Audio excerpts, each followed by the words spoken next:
பிரியமானவர்களே, இயேசுவின் நாமத்தில் உங்களை நான் வாழ்த்துகிறேன். ஆண்டவருடைய சமாதானமும் ஆசீர்வாதமும் உங்களுக்கு உண்டாயிருப்பதாக. எப்படி இருக்கீங்க? நல்லா இருக்கீங்களா? அழுது கொண்டு இருக்கீங்களா? ஏதோ ஒரு பிரச்சனையா? ஒன்றும் பயப்படாதுங்க. முதல்ல இந்த இடத்தை பாருங்க. நிறைய குட்டி குட்டி போட்டெல்லாம் போய்கிட்டே இருக்குதா? இது ஒரு பெரிய ஆறு. பர்மாவில் இருக்கிற மியான்மர் தேசத்தில் இருக்கிற யாங்கூன் என்கிற ஒரு பெரிய நதி. இந்த நதிக்கு அந்த பக்கமும் ஊர்கள் எல்லாம் இருக்கிறது. அங்கே தூரத்தில் தெரியல, அந்த ஊருக்கு பேர் டல்லா அப்படின்றாங்க. அந்த ஊரில் நிறைய தமிழ் மக்கள் இருக்கிறாங்க. இந்த மெயின் சிட்டிகளை கூட தமிழ் மக்களும் நிறைய பேர் இருக்காங்க. தமிழ் மக்கள் செய்கிற ரெஸ்டாரண்ட்டு இந்தியா தமிழ்நாடு மாதிரி இருக்கிறது. இங்கிற பர்மிய மக்களும் தமிழ் மக்களும் ரொம்ப அன்பா சகோதரத்தோடு பழகி, எந்த மொழி பிரச்சனை, அவங்களுக்குள்ள இன பிரச்சனை அப்படி இல்லாதபடி மக்கள் மகிழ்ச்சியோடு தான் வாழ்கிறாங்க. அதை பார்க்க முடிந்தது. நாங்கள் நடத்தின எல்லா கூட்டத்திலும் தமிழ் மக்களும் வந்தாங்க, பர்மிய மக்களும் வந்தாங்க. தமிழில் பேசினா அதை பர்மிய மொழியில் மொழிபெயர்த்தாங்க. தமிழ் மொழியை கேட்கறதுக்கு இங்கே உள்ள மக்கள் ரொம்ப விருப்பமாக இருக்கிறாங்க. நான் நிறைய இந்து மக்கள் கூட்டத்துக்கு வந்தாங்க. நான் முதல் முறை 10 வருஷத்துக்கு முன்னால் வந்தபோது நிறைய தமிழ் மக்களை பார்த்துட்டு, இந்திய மக்களை பார்த்துட்டு, இவங்க எப்படி இந்த கூட்டத்துக்கு வந்தாங்க அப்படின்னா, அந்த மக்களோடு பேசினா அவங்களுக்கு என்ன சந்தோஷம் தெரியுமா? எங்கள் தாய்மொழி தமிழில் ஒருத்தர் பிரசங்கம் பண்ணுறாங்க. அந்த மொழி பற்றினால அந்த வார்த்தையை கேட்கறதுக்கு அவ்வளோ ஜனங்கள் வந்திருக்கிறாங்க. நல்ல அழகாக தமிழ் பேசுகிறாங்க. அது மாதிரி இந்த மக்கள் சேர்ந்து ஐக்கியமாக வாழ்கிறாங்க. எல்லா இடத்துலையுமே அப்படிதான். மக்களுக்குள்ள பிரச்சனை இல்லை. சில தீவிரவாத அமைப்புகள் சுயநலத்துக்காகத்தான் மக்களை பிரிக்கிறது. மொழியை வச்சு, மதத்தை வச்சு, ஜாதியை வச்சு அந்த பொல்லாத காரியத்தை செய்யறதுக்கு சாத்தான் சில பொல்லாத மனிதர்களை பயன்படுத்துகிறான். இதை நம்ம அடையாளம் கண்டு கொண்டா போறோம். மற்றபடி நாம் எல்லாம் சகோதரர்கள், சகோதரிகள். ஆண்டவர் உலகத்துல நம்ம ஒன்றாக சிருஷ்டித்து வாழ வைத்திருக்கிறார். அந்த சந்தோஷத்தை காத்து கொள்ளணும். யாரையும் அற்பமா நினைச்சிடக்கூடாது. மற்றவர்களை நம்மள மேன்மையா கருதணுமே இல்லாதபடி நாம் மற்றவங்களை தாழ்வா நினைச்சிடக்கூடாது. இந்த மக்கள் ஈக்குவலா இருக்கிறாங்க. அதை இங்க தெளிவாய் பார்க்க முடிந்தது. சரி, இந்த நாள்ல ஆண்டவர் எனக்கு என்ன வசனம் வச்சிருக்கிறான்னு கேட்குறீங்கல்ல. ஏதோ ஒண்ணுக்கு நீங்க அழுது கொண்டு இருக்கிறீங்க. உங்களுடைய மனசு பாதிக்கப்பட்டு இருக்கிறது. உங்க உள்ளத்தை யாரோ காயப்படுத்திட்டாங்க. சரீரத்துல வியாதி, இது தீர்க்க முடியாத வியாதின்றாங்க. சாகு வரைக்கும் மாத்திரை தான் போடணும்னு சொல்றாங்க. எவ்வளோ மருந்து மாத்திரை சாப்பிட்டு சுகமாகல. கேன்சருன்றாங்க. இது மாதிரி ஒரு ஆர்த்தரைட்டிஸ்ன்றாங்க. உங்களுடைய கிட்னி போச்சுன்றாங்க. என்னென்னோ சொல்றாங்க. வீட்டில் யாரோ ஒருத்தர் வியாதி பாதிப்பு இல்லை. அந்த மாதிரி பாதிப்பில் ஒரு தேசத்தினுடைய ராஜா வியாதியில பாதிக்கப்பட்ட என்ன நடக்கும்? ஒரு தேசத்தை ஆளுகிற ராஜா வியாதிப்பட்டா அந்த தேசத்தில் இருக்கிற சிறந்த மருத்துவர்கள் வரவழைக்கப்படுவாங்க.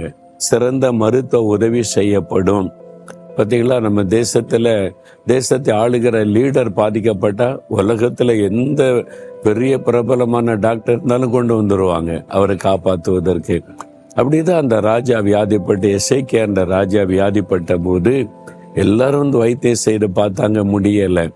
அது ஒரு பிளவை, அது கேன்சர் கட்டின்னு சொல்றாங்க அப்பவே. அதனால இது பிழைக்க முடியாத ஒரு சூழ்நிலை தான். அவர் இனி பிழைக்க மாட்டான்ற செய்தி அறிந்த உடனே கண்ணீர் விட்டு அழுகிறார்.